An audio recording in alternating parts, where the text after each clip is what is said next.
నగరంలో chain snatching ఘటనలు కొత్త పద్ధతుల్లో జరుగుతున్నాయి. తాజాగా మల్కాజ్గిరిలో మరో ఘటన చోటు చేసుకుంది.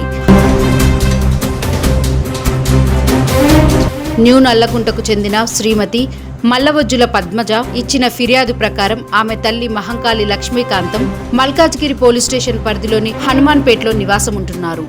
సుమారు 5 గంటల సమయంలో 3 వ్యక్తులు, ఒక పురుషుడు, ఒక మహిళ, ఒక చిన్న పాప బాధితురాలు లక్ష్మీకాంతం ఇంటికి వచ్చారు. మాకు మీ ఇంట్లో ఏదైనా పని ఉందా?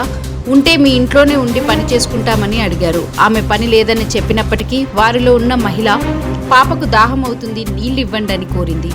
దీంతో లక్ష్మీకాంతం ఇంట్లో ఉన్న ఫ్రిడ్జ్ దగ్గరికి వెళ్లిన సమయంలో వెనక నుంచి వచ్చిన వ్యక్తి ఆమె అరవకుండా నోట్లో గుడ్డ కుక్కి ఆమె మెడలో ఉన్న సుమారు 2 తులాల బంగారు గొలుసును తెంపుకొని అక్కడి నుంచి పరారయ్యారు. ఈ ఘటనపై బాధితురాలు పోలీసులకు ఫిర్యాదు చేసింది. ఇలాంటి కొత్త పద్ధతుల్లో మోసాలు, చైన్ స్నాచింగ్లు జరుగుతున్నందున ప్రజలు అప్రమత్తంగా ఉండాలని పోలీసులు సూచిస్తున్నారు. బాధితురాలి ఫిర్యాదు మేరకు పోలీసులు కేసు నమోదు చేసి దర్యాప్తు చేపట్టారు. నిన్న పొద్దున మధ్యాహ్నం 12 దాటిన తర్వాత 1 o'clock లోగా ఒక 2-3 వచ్చారు. ఒక మగాడు, ఒక ఆడది, ఒక చిన్న పిల్ల, 10 ఏళ్ళు 12 ఏళ్ళ అమ్మాయి వచ్చారు. వచ్చి నా దగ్గరికి వచ్చి, అమ్మ మీతో పని ఉందట, ఎవరో చెప్పారు, మీకు పని కావాలంటే మేము చేస్తాము అన్నారు. అంటే మాకేమో పని అక్కర్లేదు, అక్కడ ఎవరో ఒక ఆవిడ చెప్పింది అన్నారు.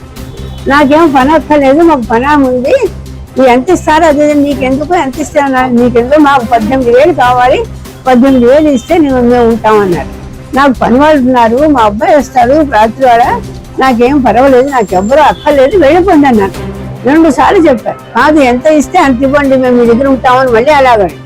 అయినా కూడా వద్దని చెప్తే అప్పుడు ఏం చేశారు, వెళ్ళిపోమంటే వెళ్ళిపోతాం, కానీ ఆ చిన్నపిల్ల మంచినీళ్ళు కావాలంటుంది, కొంచెం మంచినీళ్ళు ఇవ్వంటమ్మా అన్నారు. అంటే నేను హాల్లో కూర్చున్న దాన్ని ఏంటి, వాళ్ళు హాల్లో ఉన్నారు, పిల్ల బయట ఉంది, గేటు బయట పిల్లలు, వీళ్ళిద్దరు లోపల.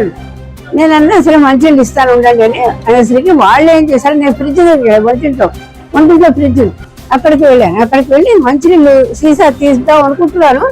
ఎప్పుడు వచ్చాడో వాడు వెనకాలే వచ్చి ఇట్లా పట్టుకుని నోట్లో ఏదో కుక్కేసాడు, ఉండాలి కుక్కేసి చైన్ ఇట్లా లాగేసుకోదు, వెళ్ళిపోయాడు. బయట గొళ్ళం పెట్టేశాడు. నేను బయటకు వచ్చి అడుగుదామంటే నాకు నోరు రావడం లేదు, అని వస్తున్నా కానీ నోట్లోకి మాట్లాడటం లేదు, కుక్కరికి అవుతాను. అట్లా అయింది ఆయన. మరి పిల్ల కూడా ఉంటుంది, 12 ఏళ్ల పిల్ల. నిన్నటి రోజు అనగా 4/3/2026 నాడు సాయంత్రం హనుమాన్ నగర్ మల్కాజ్గిరి పోలీస్ స్టేషన్ పరిధిలో ఉన్నటువంటి హనుమాన్ నగర్ ఏరియా నుంచి మాకు కంప్లైంట్ రావడం జరిగింది. కంప్లైంట్ ఏంటున్నటువంటి లక్ష్మీకాంతం అనే ఆమె వృద్ధ మహిళ, ఈమెకి 85 సంవత్సరాలు ఉంటాయి. ఈమె ఒంటరిగా ఇంట్లో ఉంటుండగా ఉన్న రోజు నిన్న సాయంత్రం ఒక జంట ఫ్యామిలీ వాళ్ళు ఇంట్లోకి వచ్చి పని కావాలి అని చెప్పేసి ఇంట్లో పని కోసం అని వచ్చి అడిగి, ఆ తర్వాత ఆమె ఒంటరిగా ఉన్నది గమనించి అందులో ఉన్నటువంటి మగ మనిషి వాళ్ళని తన ఫ్యామిలీ కిందికి పంపించేసి ఈ మహిళతో మంచినీళ్ళు కావాలి అని చెప్పేసి లోపలికి వెళ్ళి, ఆమె లోపలికి వెళ్ళగానే చూసి లోపలికి వెళ్ళి ఆమెతో పాటు వెనుకగా వెళ్ళి గట్టిగా నోరు మూసి ఆమె మెడలో ఉన్నటువంటి 1.5 తులం బంగారం చైన్ని లాక్కొని పోవడం జరిగింది. దీనిపైన కేసు రిజిస్టర్ చేసి విచారణ ప్రారంభించడం.